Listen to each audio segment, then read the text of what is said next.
the lovely Jessica. Jessica Hi. Leigh. Jessica Leigh Yoga. So this is Jess, everybody, for all those people coming to watch this interview. She runs her own nice company on the side. She does a lot of, well, I'll get her to explain that shortly. But specifically for Prestige, she does some yoga classes and some stress management work with our corporate guys through her cool little company, which I'll get her to talk about shortly. And I met Jess through our corporate connections at RACQ, which has been really, really cool. And now we're doing a lot of work together because we just gel so well, right? Hey! So well. So well that I decided to introduce her to the whole community at Prestige Fit and make her the official yogi, the official yoga instructor to keep everyone limber and mindful and looking after their bodies a little bit further, which is exciting. So welcome, Jess. Thanks. How's your day today? How's your day been today? How's your day been? It has been productive, full of a balance of work things and home things, so like washing day, that kind of thing. Love it. Love it. So tell us a bit more about you, and you can explain more about what you do professionally and personally. Just tell us about Jess Jasch. Jess Jasch. I don't know. It's a cool last name, by the way. It's a cool last name. Do you know where it's from? Yeah, so it's German, but if you go back a little further than that, it's actually Prussian. So, like northern German, Poland, kind of what is now that area. Yeah. It used to be Jasch with a Y. Jasch. Yeah. So I guess some people probably still pronounce it Jasch, do they? Potentially, yeah. Probably in those areas, they probably would. I'm a fan of alliteration, so I'm happy with the J. Okay. You want to be called Yes Jasch? Yes, Jasch. Sometimes if someone gets my attention by saying like Jess Jasch, that will be my response. Just for fun. But yeah, no, so there's nice German heritage there and then Irish heritage on the other side. So it's real confusing sometimes. That's cool. That's very cool. Yeah, but from a work perspective, I guess, how do I explain what I do? I had a background in corporate public relations, marketing and communications, and that does play a role in the business that I do now. So I kind of lead with that when I explain, but that always felt like when I approached doing my PR degree, it wasn't to be like a spin doctor as such, as some people might view public relations professionals to be. Yes. For some reason, but don't know why. But my perspective on that was like, especially when questioned, like as opposed to why not marketing or advertising or something like that, it was because public relations to me was really about connecting, like relationships, so building connections and building those working or whatever relationships with people and doing that better. So that was always my approach, but it took me becoming a yoga teacher to figure out how I really wanted to show up in that way. Yeah, cool. On purpose and more deliberately.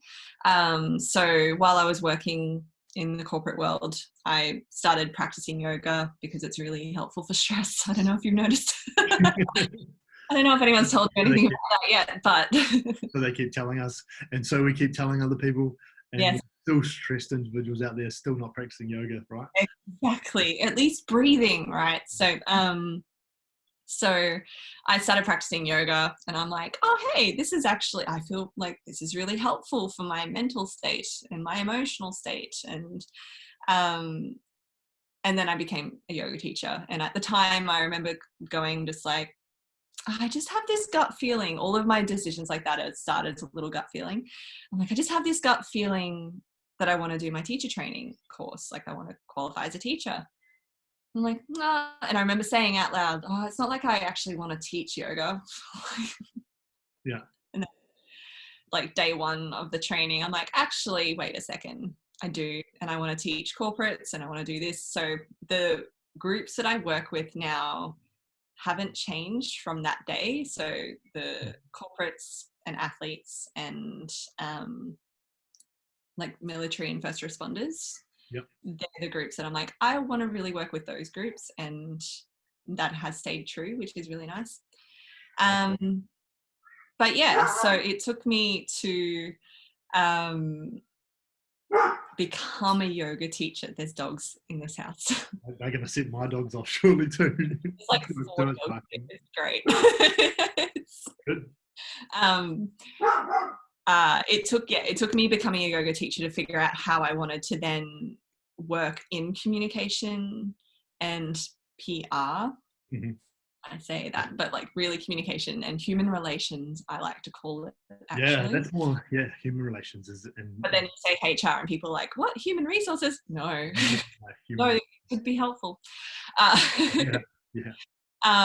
But yeah, just having that blend of like mindfulness and how we become self-aware through our practice of yoga, and how we practice self-awareness, not to reach a certain point, but just to continually practicing it, is really, really helpful. Then what I started to learn through my own practice as well, which is really key, is helpful to how I then started connecting the dots of, how I am in relationship with myself, or how I understand myself actually helps me be in relationship with others, or understand others, or relate to and communicate with and cultivate some level of emotional intelligence, because emotional intelligence needs to start with that self-awareness, because without it we don't have that understanding. So and then that's my business now. Is pretty cool. Teaching. Cool. Yeah, it's very cool to have a business shaped around those things, because I bet there's very few people that have gone from their PR degree to into yoga and putting those things together and really capitalizing on that. I remember when I first started like really working on the program that put those two together, not just by accident, but just like on purpose.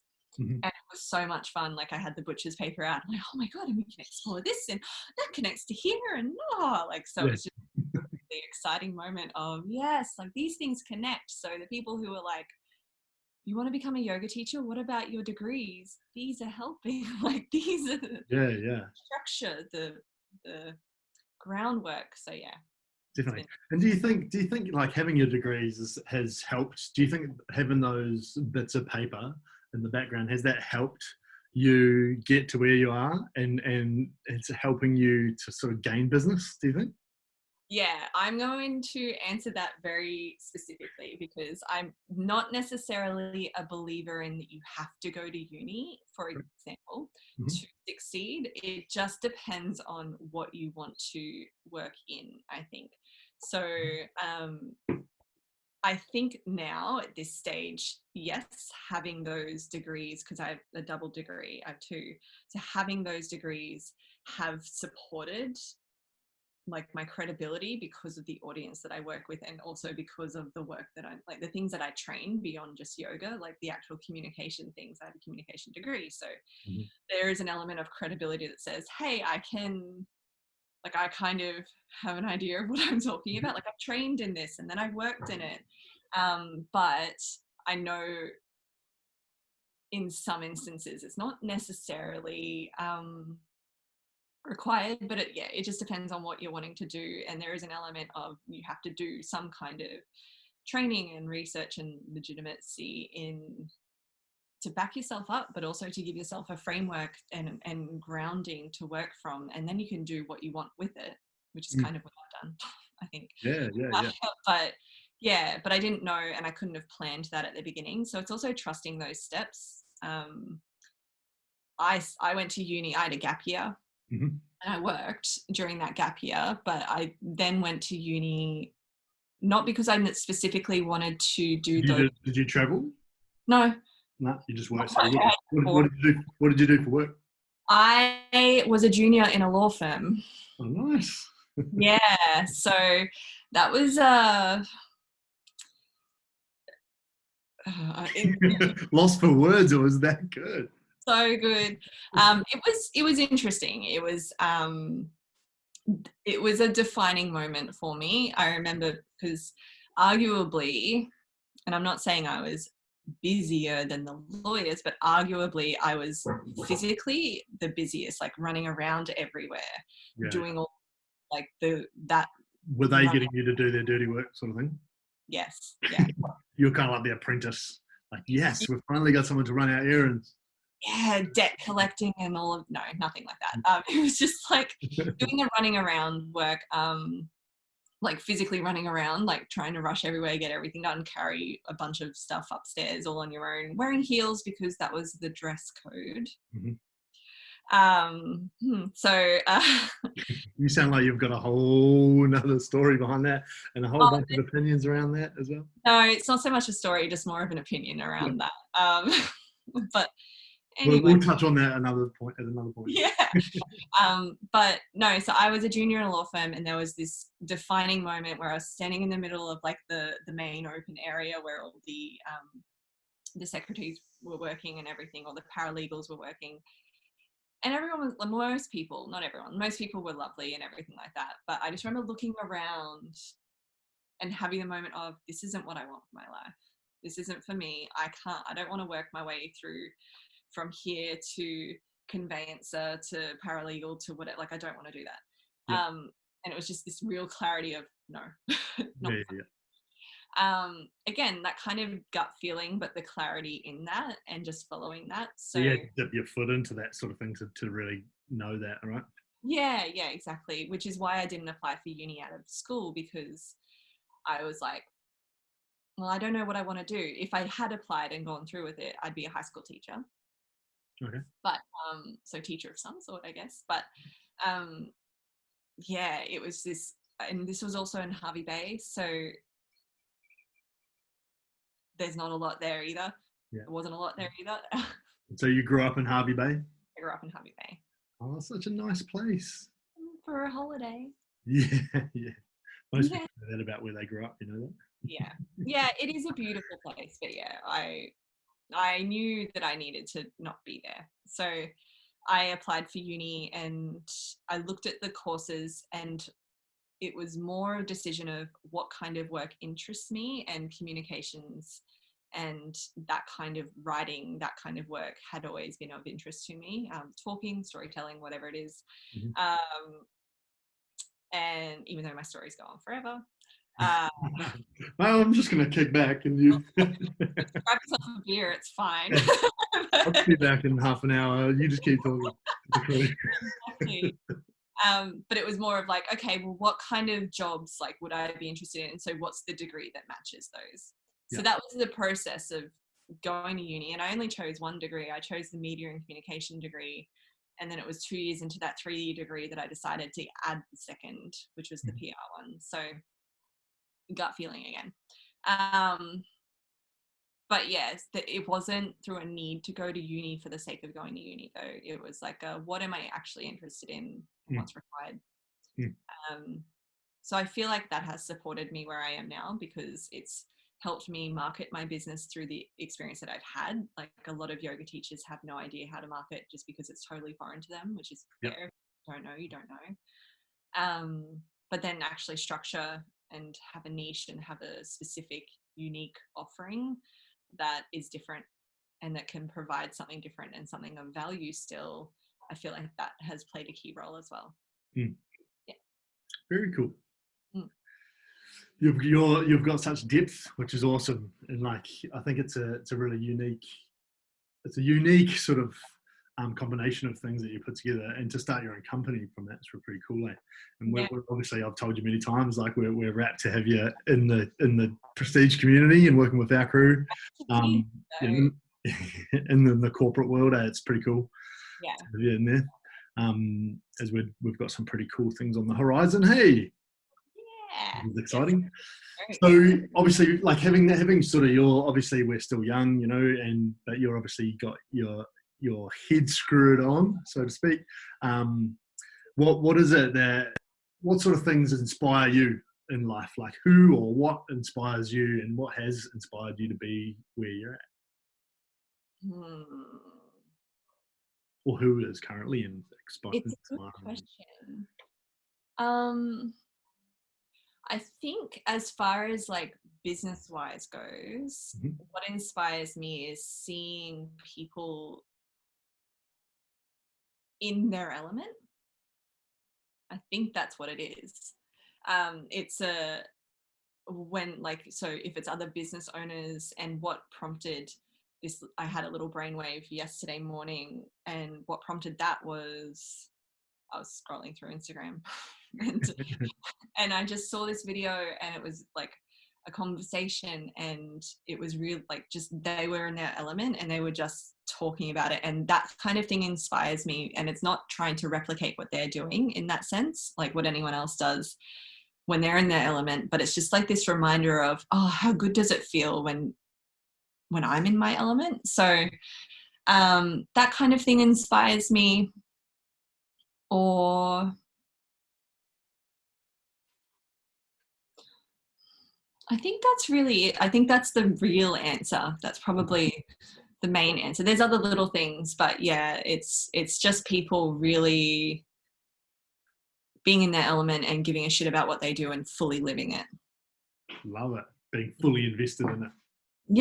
Yeah, but still Giving stuff a try, you know, with no fear of failure, sort of thing. yeah, absolutely. But where they're still learning, not where they're so hard nosed that they're not learning anymore. It's where they're still open to learning.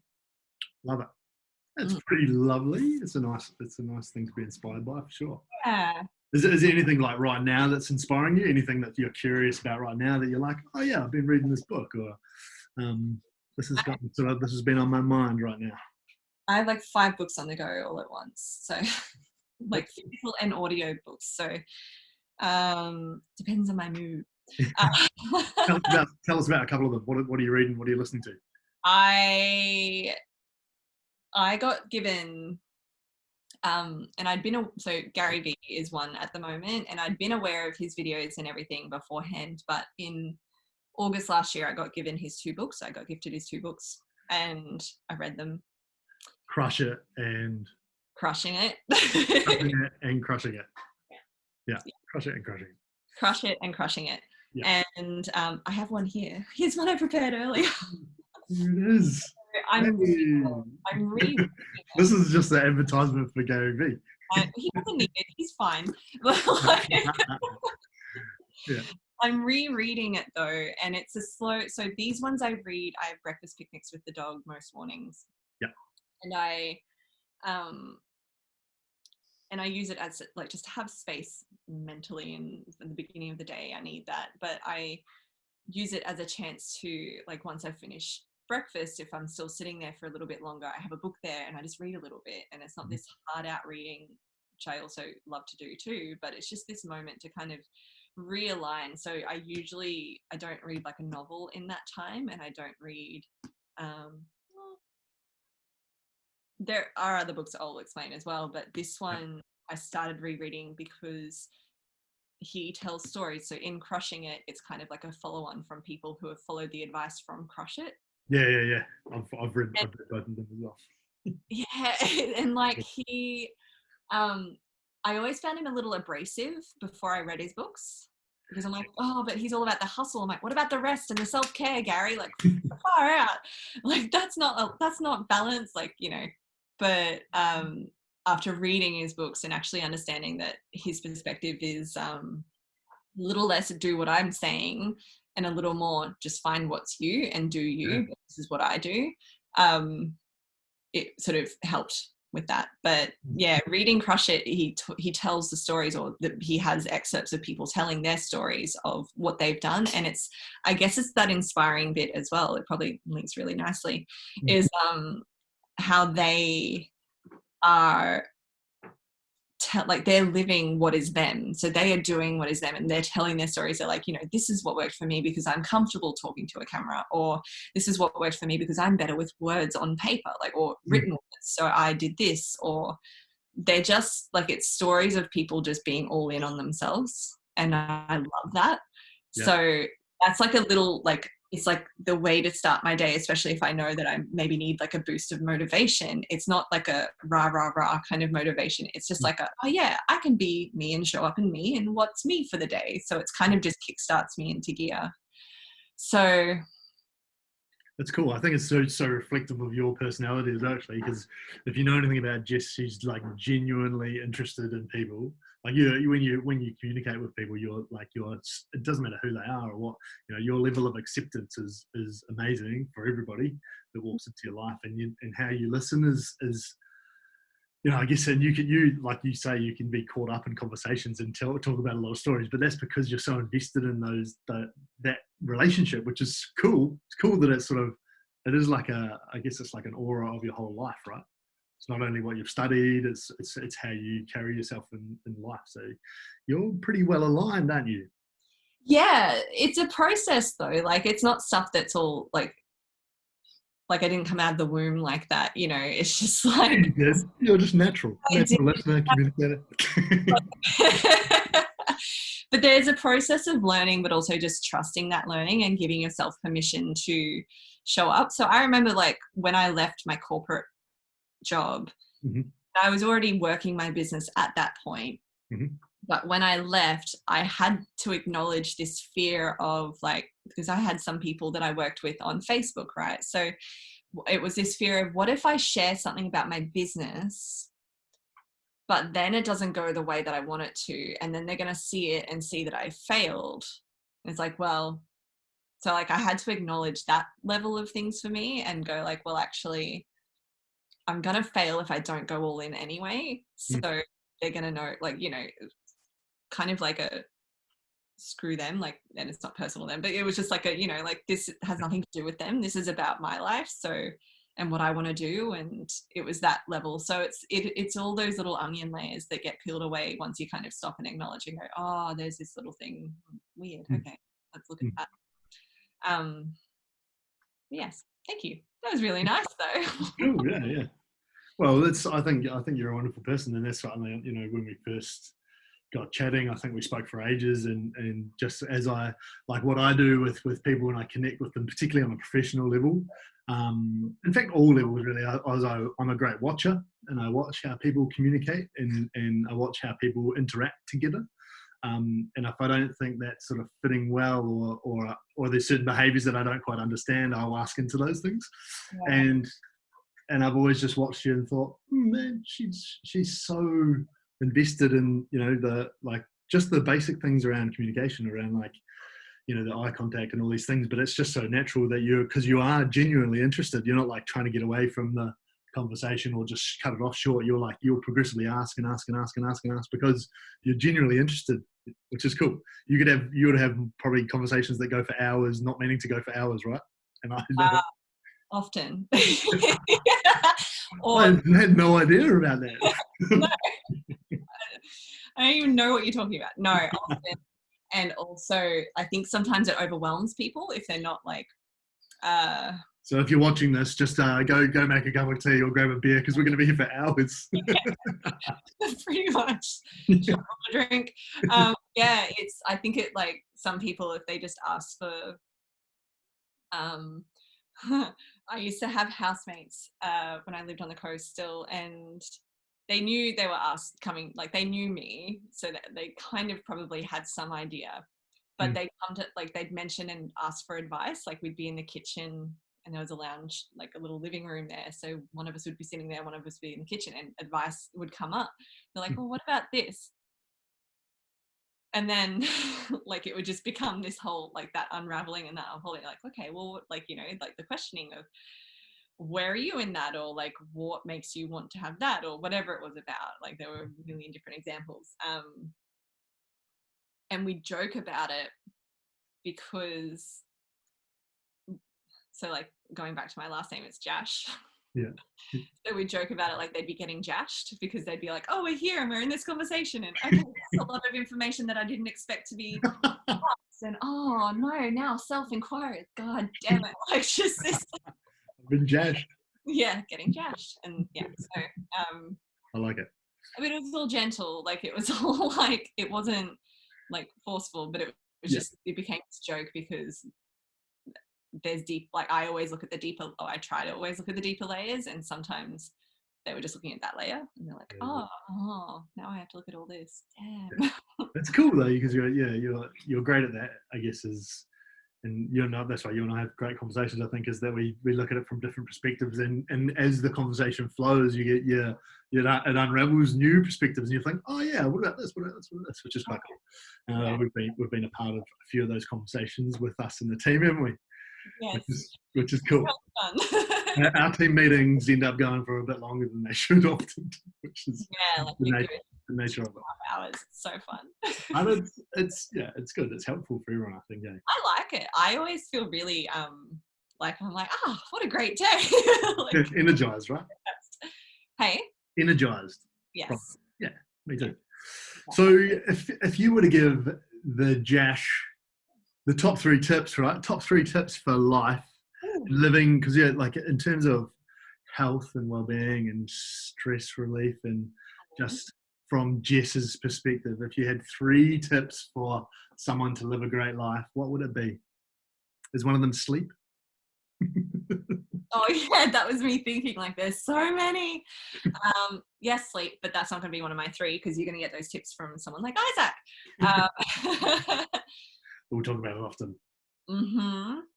Okay. Competing priorities. Okay. He's like, I can give you 10. 10. Really simple though, I promise. Yeah. No, it's one of those will take half an hour to explain to us. But I promise it will be helpful. I would say to live a great, I would say breathe. Breathe is the one that keeps coming up, that won't be cut back from number 1. It's breathing. And just expand on that a little bit. Just expand, like, because people go, I breathe all the time, but explain, because I know what you mean, but explain a little bit more about what you mean by breathe. Breathe is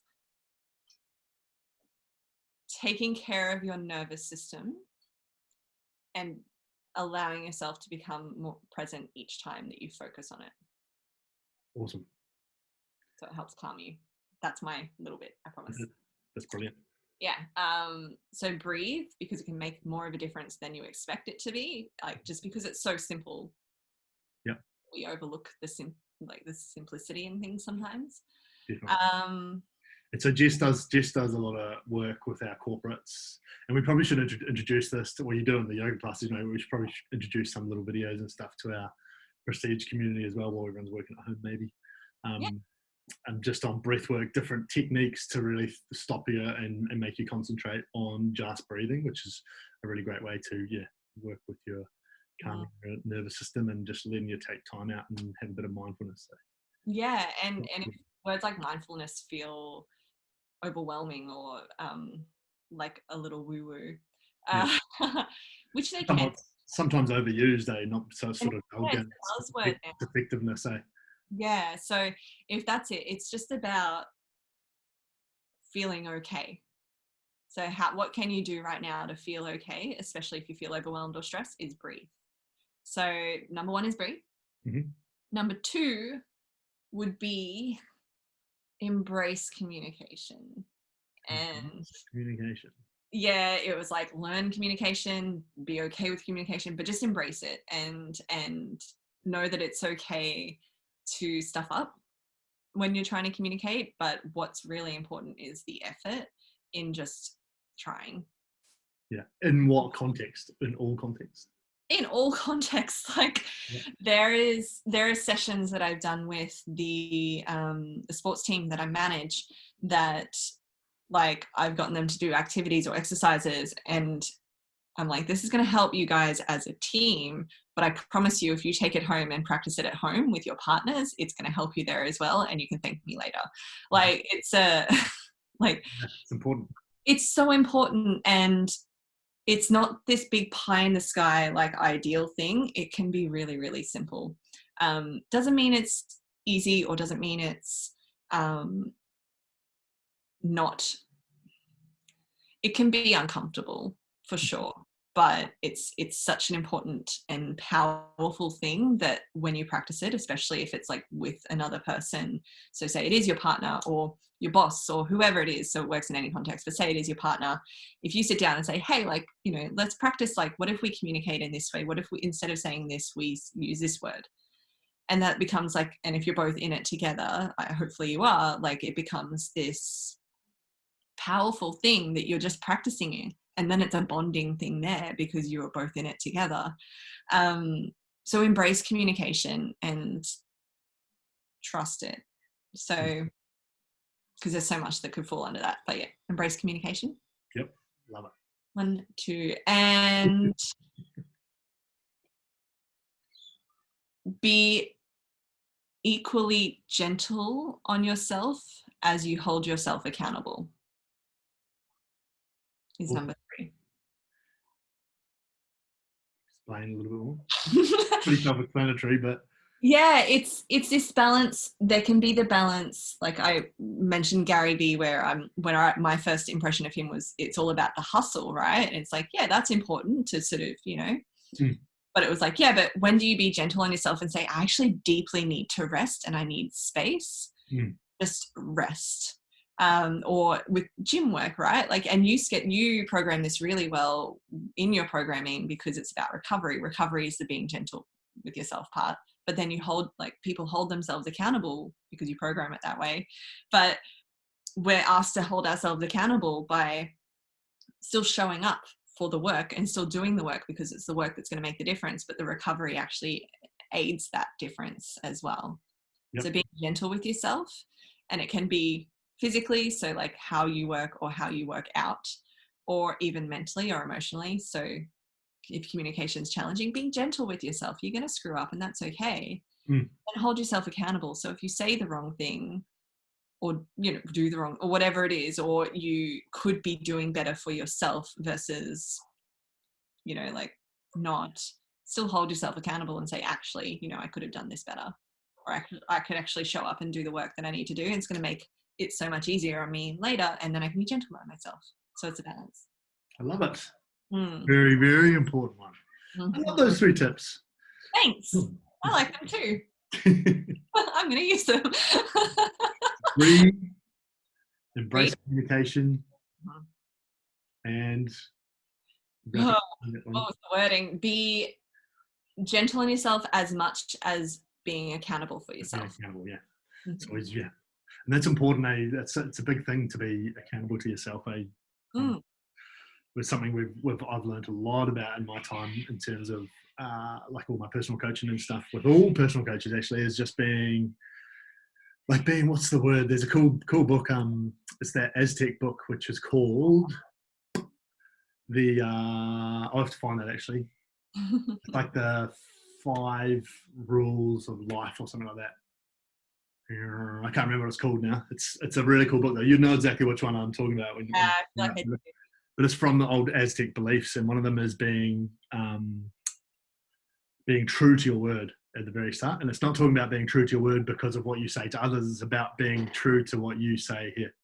4 agreements. 4 agreements. That's it. 4, 5. I was thinking 5. The 4 agreements. That's it. Exactly that. Yeah. And it's being, yeah. One is don't take anything personally. Yep. And yeah. I'm sure I remember the other 3. Yeah. One of them is being like absolutely true to your word. Being impeccable to your word. It is. That's it. Yeah, and it is. It's being like, and it's not creating it's creating healthy mental habits around, like, if you said you're going to do this for yourself, like you're going to get up early and make your bed and go have a big glass of water, and then you don't do that, but then you're like, oh yeah, it's okay. It's like, that's not being impeccable to your word. You're not treating yourself kindly, right? Yes. Which is the whole That's exactly what I mean by the accountability as well. It's treat yourself and show up for yourself how you want others to show up for you. 100%. Yeah. Great. I love it. Love it. Very, very important. So in terms of health and fitness and your own personal routine, tell us about that. What do you do? Actually, first, was it like No, you go and explain actually. Whoa. then I'll put my little 2 cents in. Because Are we talking like, I call it BCV, before COVID, or during COVID, or? just, yeah, let's say Okay. before, let's say No. normally. Yeah, my routine, it's slowly coming back to normal. A couple of weeks ago, I moved house, and that was very physically demanding. Mhm.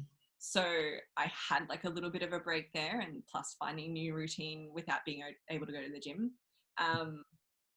But it's coming back. So my routine is what you program for me.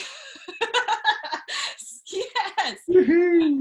Really, but it was working for me. So it was, I was going to the gym more than I was doing yoga, but I was still practicing yoga, and I was still doing a little bit of yoga after each gym session. So when I do lower body, I then do like a little lower body like stretch out for yoga, and that was really important for how I recovered. Yep. So that was once a week, and it was upper body once a week, or the other way around. Upper body once a week, and I do like a little bit of a stretch, or mostly for upper body, I get the trigger balls. Beautiful. Foam rollers, because there's a lot going on there. Mhm. There's, there's a lot there. So, but I made that my routine because it's still taking care of me. So I miss the squat rack and barbells a lot Mhm. right now. We all do. I know. Even though I've got a commercial grade set up at my home, so Yeah, I miss them so much. But the routine, I'm enjoying at the moment having a little bit more regularity with with shorter sessions. The way that they're programmed now, or the ability of what I can do now, is having like doing Metcon, or whether I do it at the time or I catch it at another time and just rewatch it and follow along then, Mhm. or the sessions that are in the week, doing them when I can. They're not in the same times that I'm managing at the moment, but I'm liking that I'm doing a little bit more exercise more often, but it's just for less time. So that makes me feel productive in my health and fitness at the moment, when it's all at home and everything like that. And I'm more likely, when I'm at home, I'm more likely to be able to do it when it's a shorter session. Mhm. Just I think motivate. everyone's finding that, eh? And particularly for home sessions, I often, depending on what the person wants or needs or has at home as well, I often will always program those things out to be smaller anyway, because you could always do more, right? Mm. Yeah, and this is a great mental habit as well for everyone, right? You can always do more. Theoretically, yes. Or theoretically, but I program you out this little session here that's, at least then that all of us can complete it, majority of us anyway, and then you feel good about that. And if you wanted to do more, you can add more. But if I did a session like this that you could barely get through and you didn't have the time, and then you'd be creating this more negative feeling around exercise, which we don't want at home. Yeah, exactly. So I am noticing that, like, because my motivation levels for, especially for things like Metcon, like I'm all on board with Metcon now, I promise. Metcon, for those that don't know it, is metabolic conditioning and high intensity interval training, which is cardio. Everyone loves cardio. I prefer calling it Metcon because it doesn't have that feeling that cardio has for me. Like, so I call it Metcon on purpose. Like, Right. um, Metabolic conditioning. That's what you're doing. it feels more purposeful. Like, it feels like I'm conditioning, right? Yeah, exactly. But there is still an element I'm finding of, like, it's easier when I catch them live, I think, Mm-hmm. because I find it challenging to sort of do it properly. Like, I do try and do it properly, but it's more challenging to do it properly when I'm just on my own, Mm-hmm. which is fine, because that's just a new challenge to then embrace and work through. Yep. So yeah, so that's an interesting learning, like, in a good way, because then I can go, okay, well, now I'll just look at that and address that. But with the other sessions, it's just like, yay, I get to do this again. Like, I get to do lower body or upper body or whatever. Like, it actually feels like exciting because I love doing that stuff. Yeah. But still, like, finding my new routine of when in the week that I do each is new, but that's okay. That's normal, but I'm just still showing up where I can and then seeing where it all lays there. Cool. But then I'm resting and recovering. Like today I had a nap. Yesterday I just felt tired, but I didn't want to nap, so I did a restorative yoga practice for 55 minutes. It was 55 minutes, and I'm like, okay, I'm going to do this, and that actually really helped, and I felt like really good after that. So I'm finding a good balance in my health and fitness in that way. It's just, it's good. It's just the new routine, but that's normal. So what I was going to pipe up and say before we all started this is that one thing I really love about you is that as we talked about this when we first got to know each other as well, is that you're not a yoga teacher that is like fanatical about yoga. In fact, I know that you love yoga and we all love yoga, but you're not like, this is the only way to great health kind of thing, because that's like, nothing is. Usually you close all these doors, right? Which is like, what the hell? But there are some, and this is what I want to say to our audience as well, so whoever watches this, is that if you have fanaticals like that in your life, like people that are so fanatic about these sorts of things, the chances are that they're wrong. Right? Yeah. There's no one glove fits all for everybody. I in health and fitness is notorious for it, because they're like, nah, you must listen to me. My programming is exactly what it is about, blah, blah, blah. But it's like, programming for who? And for what purpose? And for, there's so many different walks of life and so many different practices that can be applied, and multiple things for different outcomes, right? So what I love about you is that you embrace all of that, and you're like, you're all, you can do the yin with the yang and really embrace health and fitness and that sort of different mental state around it about being uncomfortable, like with cardio, right? But then also slowing it down, because that skill, I think, being able to manage all of those things is a much greater skill than rather just being like, I'm a powerlifter and that's all I'm doing, and powerlifting is everything. It's like, okay. Yeah. All right. You're wrong, but okay. It's like, put your hands up and just back away slowly. And yeah, exactly. I know I've definitely gotten on my soapbox about this before, is like, there are yoga teachers that are like, yoga is everything, blah, blah, blah. And it's like, oh, but is it? Yeah. They're almost like to the point of like, you don't need anything else. Yeah, you don't. It's a dangerous thing to say. There's no pulling movements in yoga, but you don't need anything else. Why would you? But you can't pull, so you can't work those muscles. You don't need anything. Yeah. Crazy. But then wonder why there's imbalance in your body anyway. So but also it's good chat. Because you're right, it's to whom, like, it's like, it depends on who it is, what's going on for them. One person's challenge may be to slow down, so maybe they do need yoga more in like spattered in there, because they have this really hectic work life, and their culture within work or their life doesn't involve slowing down at all. It involves like just go until you burn out, and then maybe they're the ones that need yoga. That's why I went to yoga, because I was working in corporate and that was my life. But then you have the other end, and I think I'm at this stage more often than not, because I teach yoga, and especially with live streaming, you're doing the yoga as you teach it. So there's a lot of yoga that I'm still doing, but I'm at the other end, because I'm stepped out of the corporate, and while I have the stresses of running a business and everything, it's a different element, and I need to feel more powerful in my body, and I need to feel more stable and structured in my body. So the weights training makes the difference for me more than anything, and the yoga just complements in terms of tension and breathing, but the breathing then comes into weights training, so it's all there. But it depends on who, like, and they're different ends of the spectrum. But then there's people that have injuries of different types, and what helps their injuries. Like there's no be all and end all. There's no one thing that is everything. Exactly. But you know this. But yeah. No, it's it's an interesting conversation. That again could go for a long time, right? Talking about those sorts of things. And I'm sure everyone has an example of people like that in their life, but I think it's important to be much more open-minded than like that. And the more, like, the classic thing is, the more you know about a certain topic, particularly health and fitness, and your particular area of health and fitness, the more you realize you don't know, because it's just huge, right? Yeah. There's a ginormous industry, ginormous field, In fact, there's gaping holes in science where things need to be figured out to know what is right and what is wrong, whether stuff works or doesn't. It's just a lot of it is just theories still. Yeah, exactly. And a lot of it that there's new things, new information coming out because of that research more and more. So it's also keeping up, but then still looking at the gaping holes and going, well, what about over here? Yeah, exactly, precisely.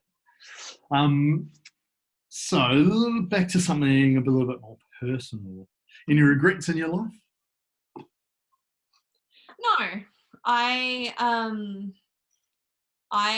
have this aversion. I was going to say fear. It's not really a fear. I have this aversion of living with the risk of wondering what if.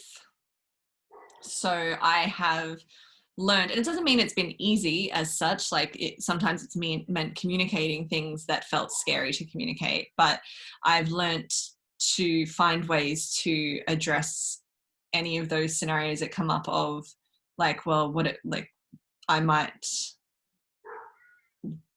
be in a, like if I don't speak up now, it'll turn into like, well, what if I had that kind of thing? So Something earlier or whatever. yeah, so but generally no, because even if there's something that I didn't sort of look at deliberately or on purpose,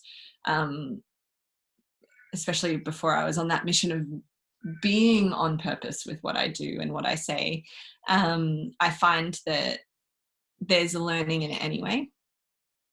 So you can't regret it if you can learn something from it.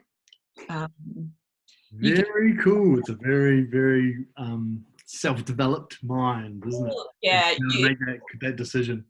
Yeah, you can hate it all you like. That's fine. You It can can, become hard though, right? It can be hard in certain scenarios to be able to pull yourself up and go, hang on a second. yeah, you can really you can sit in the muck and just hate every moment of it and be like, this is not what I wanted, or this is, and that's okay.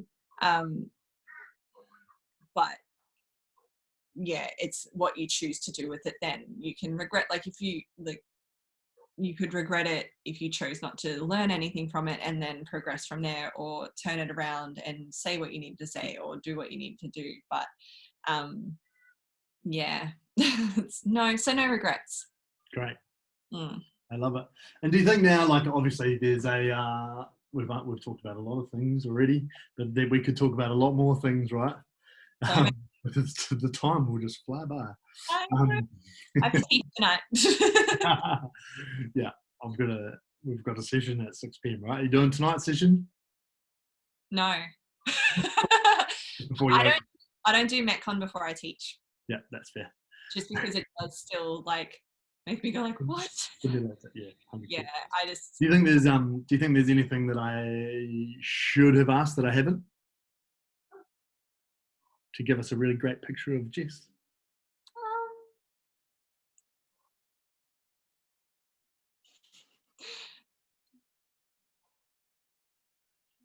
Not really. That's good. That's a great thing. It's good. I just often when I ask that question, it brings some questions up, like, oh yeah, I would have liked to talk about this, or I'd like to talk about this. No, I was more laughing at myself because I was thinking about the dog. I'm like, she's important to me. I'm like, do I say that? Storm. Fine, yes. Stormy. Yeah. Stormy, yeah. You always know. I always think you know a lot about a person if you know how they treat animals. If they love animals, there's always these people like, are you a dog or a cat person? I'm like, I know you've got a dog and a cat, right? And I've got 5 cats and 2 dogs and 9 chickens, hoping for more animals, right? But I always think you can tell a lot about a person by what they think about animals. And there was this thing I came across just recently by, I think it was the Dalai Lama, and he said that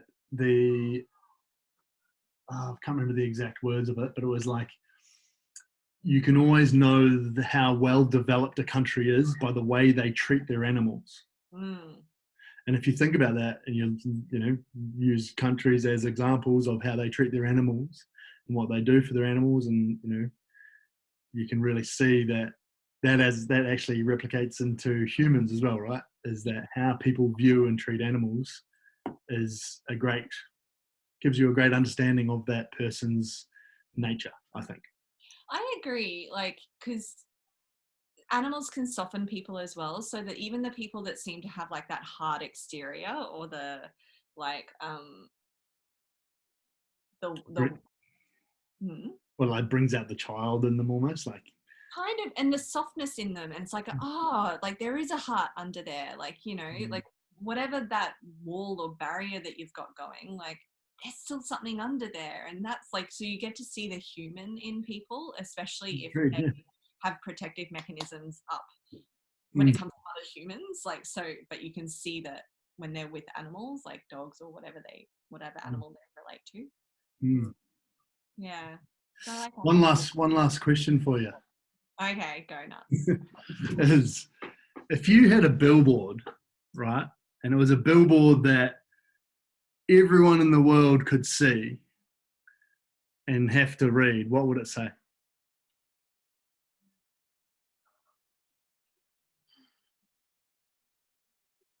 Like an inspiring kind of, like, what would I want the You choose. Oh, that's a good question. You like that one? Yeah, I don't know the answer. Everyone in the world. Everyone in the world gets to see this one billboard that you have written up there. What would it say? I think I'm going to come back to my 3 top tips. Lots of people do that. Maybe I have to mix these questions up a little bit. I have changed them up a little bit. Yeah, I know. I will keep evolving them. The 3 top tips, but it would be more of like because sometimes it annoys you, like people like, yeah, like they know what they need to do, but they just don't do anything to help themselves. I can just imagine one of your, like a billboard by you just says, breathe. Yeah. Just do it. Like, like with just like the Nike swoosh, breathe, exactly. rather than just actually do it though. Like these 3 things, just do them and you're going to be okay. Like I promise. Yeah. The 3 top tips to being okay. I think so, yeah. Breathe, embrace communication, and just be gentle but stern with yourself. Tough but fair. Yeah. Can I add a 4th? Of course you can. No. Well, that's all we've got time for. Yeah, of course. No, it's also about, like, you don't have to do everything on your own. So seek the help, like the guidance from a coach, like to help you with any of those tips. Like actually ask for the guidance, or undertake the guidance, or hire the guidance, or whatever the guidance. Just allow it. Seek it out. Yep. Yeah, seek it out and actually receive it. Yeah. I love it. That's the block. That is a great one. Thank you very much, Jess. Thank you. I appreciate all your time. And hopefully everyone gets to know you a little bit better through this little interview, and get some really gold little nuggets in there, because there's lots of gold in that little conversation, isn't there? Okay. We'll see you again soon anyway for another get together, probably, no doubt.